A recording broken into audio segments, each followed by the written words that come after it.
अस्सलाम वालेकुम फ्रेंड्स, उम्मीद है सब ठीक होंगे। Welcome back to my channel. 2018 में जब पहली बार मैं युगांडा आया तो मैंने एक घर लिया था, उस पर एक वीडियो बनाई थी। घर तो नहीं, से कमरा लिया था घर के अंदर, तो शेयरिंग पे, पेइंग गेस्ट जिसे कहते हैं। तो उस पर वीडियो बनाई थी। उस पर काफ़ी सारे लोगों ने कहा था करीम भाई बड़ी ज़बरदस्त जगह है। मतलब उस टाइम तो वीडियो सही नहीं बनी, लेकिन आज मैं दोबारा उस जगह पे हूँ। रात मैंने यहीं पे स्पेंड की।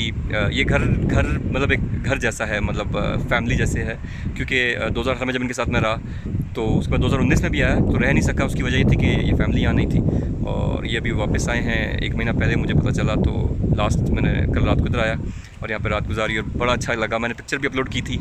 मैं आपको व्यू दिखाता हूँ इस जगह का। और ये अभी मैं ऊपर टेरेस पे हूँ, ये देखें। और रात में तो बहुत ही आला होता है। रात में तो उसकी बात ही और होती है। और जब मैं पहले रहता था तो नीचे वाली जगह थी, अगर आपको याद हो, वो जगह थी जहाँ पे मैं बेसिकली रह रहा होता था पहले। अब ये पूरा लॉन गार्डन और ये स्पेस और ये नज़ारे वो कहते हैं ना। तो this is the place where I used to stay. और देखें शायद दोबारा इधर मूव हो जाऊँ, श्योर नहीं है, लेकिन अगर हुआ तो फिर तो यहीं से वीडियोस बनेंगी, वरना अभी तो मैं रह रहा हूँ भाई आमिर के साथ। तो खैर नहीं, बस ये जगह दिखानी थी सिर्फ आपको। और पुरानी यादें मेरी ताज़ा हो गई इस घर के साथ जुड़ी हुई, अगर इंसान जहाँ रहता है तो।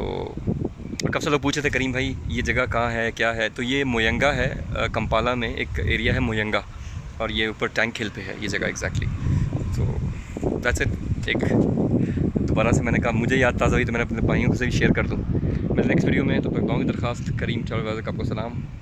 अल्लाह हाफ़िज़।